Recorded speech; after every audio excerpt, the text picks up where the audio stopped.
بسم اللہ الرحمن الرحیم۔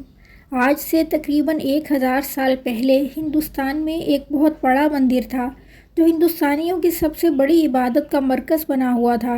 یہ دنیا کا سب سے بڑا مندر سومناتھ کے نام سے جانا جاتا۔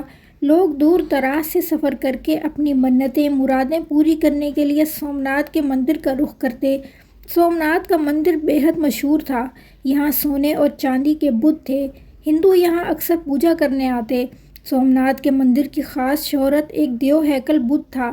یہ بت بغیر کسی سہارے کے ہوا میں کھڑا تھا۔ لوگ اس بت کو اس طرح بغیر کسی سہارے کے ہوا میں کھڑا دیکھتے تو حیران ہو جاتے۔ بت کی خوبصورتی اور اس کا بغیر کسی سہارے کے کھڑا ہونا، یہ دیکھ کر نامی گرامی لوگ بھی ہندو عقیدہ اختیار کرنے پر آمادہ ہو جاتے۔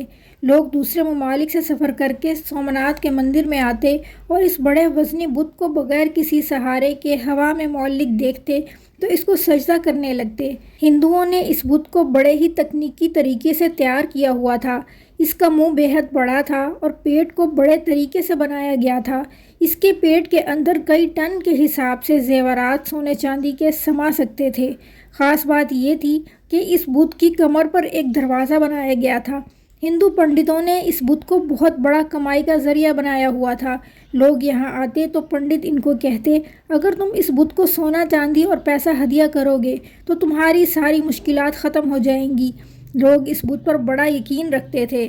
وہ اپنا سونا چاندی اور بے شمار دولت اس کے منہ کے ذریعے پیٹ میں داخل کرتے اور پکا یقین رکھتے کہ بت ہماری مشکلات ضرور حل کر دے گا۔ چند دن گزرنے کے بعد وہاں کے پنڈت سونے چاندی اور زیورات کو پشت پر لگے دروازے کے ذریعے باہر نکال لیتے۔ جو لوگ مرادیں لے کر آتے وہ سونا چاندی اور دولت اس کے پیٹ میں یہ سوچ کر ڈالتے کہ ہمارا ہدیہ بھگوان کے پاس چلا گیا ہے، اس کے بدلے میں بھگوان ہمارے مسائل اور مشکلات کو حل کر دیتا ہے۔ ہندوستان پر 17 حملے کرنے والے مسلمانوں کے مشہور فاتح سلطان محمود غزنوی کو جب ہندوؤں کے اس عقیدے کے بارے میں پتہ چلا کہ سومناتھ کے مندر میں ایک بت ہوا میں معلق ہے جسے دکھا کر وہ لوگوں کو اپنے عقیدے میں داخل کرتے جا رہی ہیں، تو سلطان نے یہ فیصلہ کیا کہ وہ اس مندر کو فتح کر کے ضرور اس بت کو دیکھے گا کہ یہ بت کیسے ہوا میں بغیر کسی سہارے کے کھڑا ہے۔ سلطان محمود غزنوی علاقوں کو فتح کرتا ہوا اس مندر تک پہنچا تو اس نے سارے بتوں کو توڑنا شروع کر دیا۔ سلطان محمود غزنوی اور اس کے ساتھیوں نے تلواروں، کلہاڑوں اور نیزوں سے سومناتھ کے مندر کے نصب بتوں کو توڑا۔ چند بت باقی تھے تو انہوں نے فیصلہ کیا کہ انہیں صبح ختم کریں گے۔ اگلے دن سارے ہندو اکٹھے ہو کر سلطان کے پاس بڑے ادب سے پیش ہوئے۔ انہوں نے درخواست کرتے ہوئے سلطان سے کہا کہ حضور، اس علاقے پر آپ کا ہی قبضہ رہے گا، مہربانی کر کے ہمارے اس بڑے بت کو ریزہ ریزہ نہ کریں۔ اس کے بدلے میں آپ جو کچھ ہم سے مانگیں گے ہم آپ کو دینے کے لیے تیار ہیں۔ جب ہندو پنڈتوں نے اپنی بات ختم کی تو سلطان کا ایک وزیر آپ کے پاس آ کر بولا، حضور ذرا سوچئے، یہ کام بہت بہترین ہے۔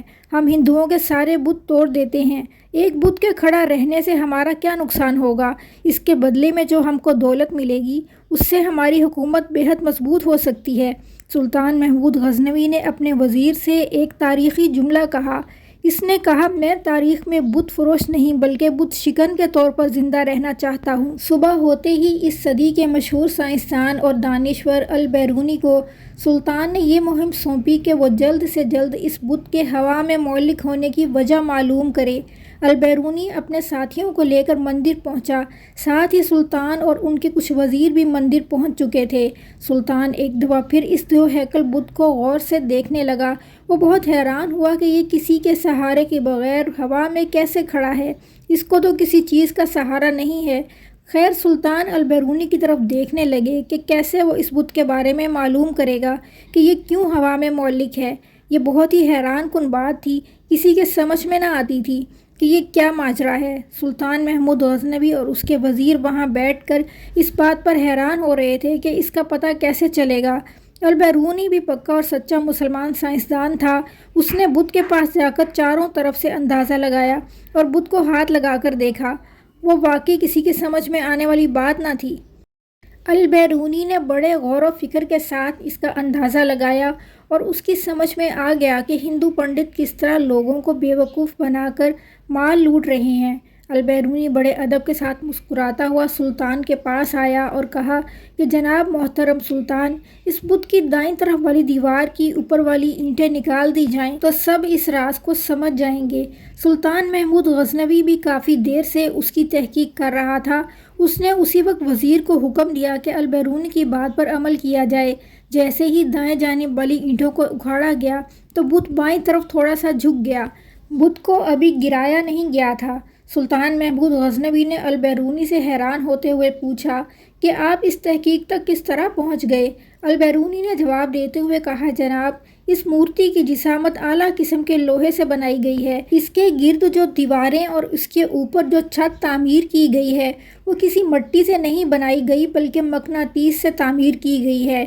یہ بت مقناطیسی کشش کے ذریعے ہی ہوا میں کھڑا دکھائی دیتا ہے۔ ان دیواروں اور چھتوں میں جو مقناطیس نصب کیا گیا ہے وہ بھی انتہائی اچھی قسم کا استعمال کیا گیا ہے۔ یہی وجہ ہے کہ یہ مقناطیسی کشش اس لوہے کے بت کو چاروں طرف سے اپنی طرف کھینچتی ہے اور چاروں طرف سے ایک جیسی کشش کی وجہ سے یہ بت ہوا میں معلق ہے۔ البیرونی نے تحقیق کرتے ہوئے بتایا کہ اس مندر میں ہوا بھی اسی طرح داخل کی گئی ہے جو اس بت کو نیچے گرنے سے محفوظ رکھتی ہے۔ اس طرح البیرونی نے ہندوؤں کی اس تکنیک کا پردہ فاش کر دیا۔ البیرونی کے ذریعے اس تکنیک کا پردہ چل گیا کہ ہندو کس طرح لوگوں کو گمراہ کر رہے تھے۔ سلطان محمود غزنوی نے اپنے ساتھیوں کو حکم دیا کہ اس بت کو ریزہ ریزہ کر دو تاکہ اس کا نام و نشان اس دنیا سے مٹ جائے۔ چنانچہ پھر اس بت کو ریزہ ریزہ کر کے نیست و نابود کر دیا گیا۔ ویڈیو پسند آئے تو چینل کو لائک اور سبسکرائب کیجیے۔ اللہ تعالی ہم سب کا حامی و ناصر ہو۔